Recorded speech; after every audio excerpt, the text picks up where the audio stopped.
नमस्कार, मैं हूं नीलू। तो जिस तरह से बातचीत कहा जा रहा था कि अमेरिका और ईरान के बीच में होगी, वो बातचीत अब हो चुकी है। और इस बातचीत को लेकर जो मध्यस्थता की वो ओमान ने की। हालांकि देखिए, ट्रंप कह रहे थे कि किसी तरह की कोई मध्यस्थता नहीं होगी, लेकिन ईरान ने कहा था कि बिना मध्यस्थता के मेरे यानी कि ईरान और अमेरिका के बीच में कोई बातचीत नहीं होगी। अब ऐसे में मध्यस्थता ओमान ने की और इस बातचीत से क्या बातें निकलकर सामने आई है, किस तरह से बातचीत हुई है, बातचीत करने के लिए मयंक मेरे साथ जुड़ गए हैं।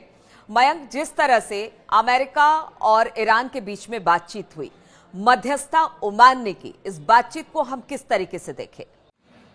देखिए, ईरान और अमेरिका के बीच ओमान में जो बातचीत हुई न्यूक्लियर डील को लेकर, इस पे पूरी दुनिया की नजरें थी और पहले दौर की बातचीत पूरी हो गई है। अब देखिए, इस बातचीत के बाद इंटरनेशनल मीडिया में या जो एक्सपर्ट्स हैं उनके बीच में जो चर्चाएं हैं, इनमें 5 बड़ी बातें निकल के सामने आ रही हैं। या अगर दूसरे शब्दों में हम कहें या मैं सीधा कहना चाहूं तो ये ईरान की 5 बड़ी जीत है। इसको ईरान की 5 बड़ी डिप्लोमेटिक जीत बताया जा रहा है। हम एक एक करके बात करते हैं।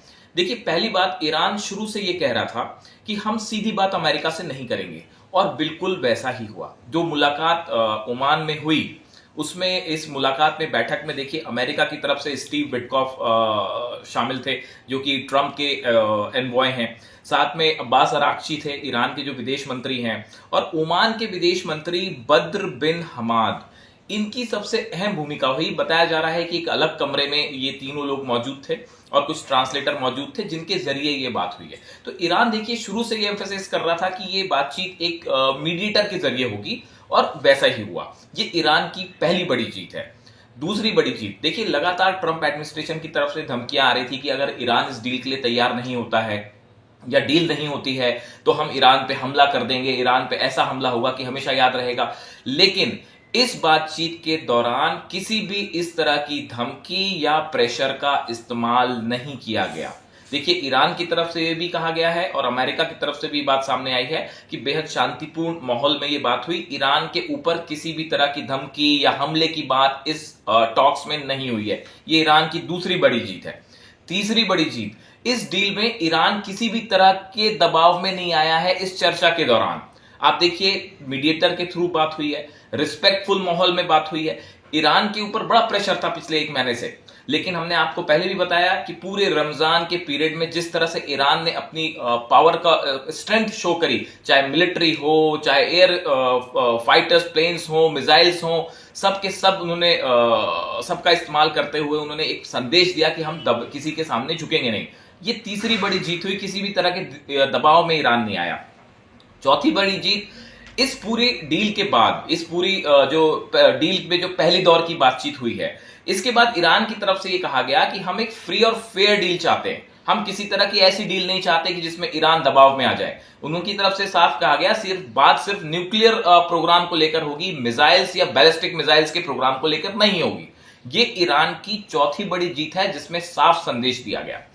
पांचवी बड़ी जीत जो है, देखिए, नेतन्याहू लगातार कह रहे थे कि लीबिया स्टाइल में ईरान के न्यूक्लियर प्लांट पर प्रतिबंध लगना चाहिए या बैन लगना चाहिए। ऐसी कोई बात इस चर्चा के दौरान सामने नहीं आई है। और इस डील पे जो चर्चा हुई, पहले दौर की बातचीत हुई, उसके बाद यह कहा गया कि अब अगले दौर की बातचीत अगले शनिवार को होगी। लेकिन किस कंट्री में होगी ये अभी तय नहीं है। 1-2 दिन में नाम सामने आ जाएगा, लेकिन ओमान में नहीं होगी। तो देखिए, ये एक प्रकार से इंटरनेशनल मीडिया में या जो एक्सपर्ट्स बता रहे हैं, ये ईरान की 5 बड़ी जीत है।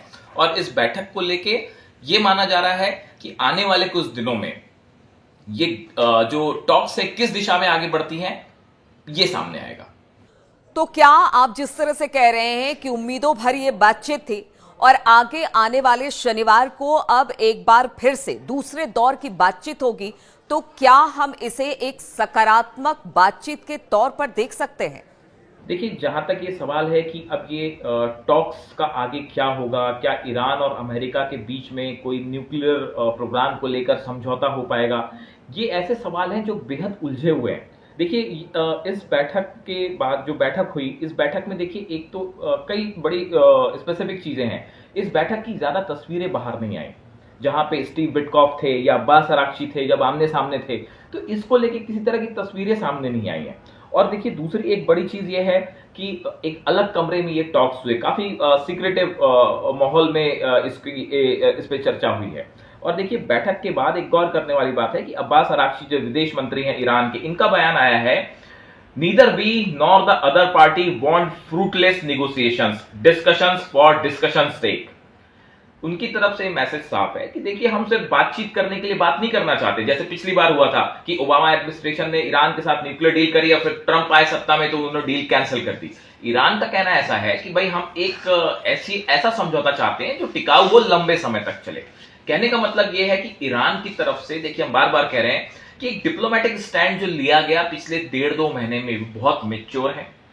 विदेश नीति के स्तर पर, युद्ध की तैयारी के स्तर पर, इंटरनेशनल स्टेज पे, तीनों जगह ईरान ने जबरदस्त क्षमता का प्रदर्शन किया है। और इस जो टॉक्स हुई हैं ओमान में, इसमें भी ये बात निकलकर सामने आई कि ईरान का स्टैंड जो है वो अंतरराष्ट्रीय स्तर पर बहुत बेहतर हुआ है और ईरान के लिए समर्थन भी बढ़ा है। अब देखिए अगले दौर की बातचीत अगले शनिवार को होगी। कौन सी कंट्री में होगी हमने बताया कि अभी 1-2 दिन में बात समझ में आ जाएगी। लेकिन देखिए एक दो बातें हैं कि इस पहले दौर की बातचीत के बाद ईरान के ऊपर किसी तरह का जो एक दबाव बनाने की कोशिश हो रही थी नेतन्याहू के, अमेरिका के द्वारा, वो तो हवा हो गई। ईरान ने मैसेज दे दिया कि भाई हम किसी के दबाव में। अब दूसरी चीज यहां से ये भी बात साफ रखनी पड़ेगी कि किसी भी तरह की दबाव में आने के बाद ईरान को किसी तरह का दबाव डाल के कोई जबरदस्ती कोई डील नहीं करवाई जा सकती। ये एक बात ऐसी है जो इस पूरे न्यूक्लियर प्रोग्राम को लेकर कोई डील होती है उसका भविष्य तय करेगी। देखिए क्या डील होगी, नहीं होगी, कितने वक्त में होगी, ये आने वाला वक्त बताएगा। लेकिन एक स्टैंड साफ है कि ना तो खामेनेई किसी के दबाव में है, ना ईरान दबाव में है, और एक फ्री और फेयर डील होगी, यही ईरान को मंजूर होगा, यही पुतिन को भी मंजूर होगा और यही शायद चीन को भी मंजूर होगा। हम बार बार कह रहे हैं चीन और रूस का समर्थन लगातार ईरान के साथ है, जो इस डील की दशा और दिशा तय करेगा। तो देखिए बातचीत हुई है और बातचीत के बाद कहा यह जा रहा है कि ये बातचीत सकारात्मक हुई है। हालांकि अगले शनिवार को एक बार फिर से ईरान और अमेरिका साथ में बैठेंगे, मध्यस्थता ओमान की तरफ से होगी, लेकिन किस देश में होगी, कहां होगी, इस बात की अब तक जानकारी नहीं दी गई है। अब देखना होगा क्या ये जो बातचीत है वो कुछ सकारात्मक तरीके से आगे बढ़ेगी। इस पर लगातार हमारी नजर बनी रहेगी।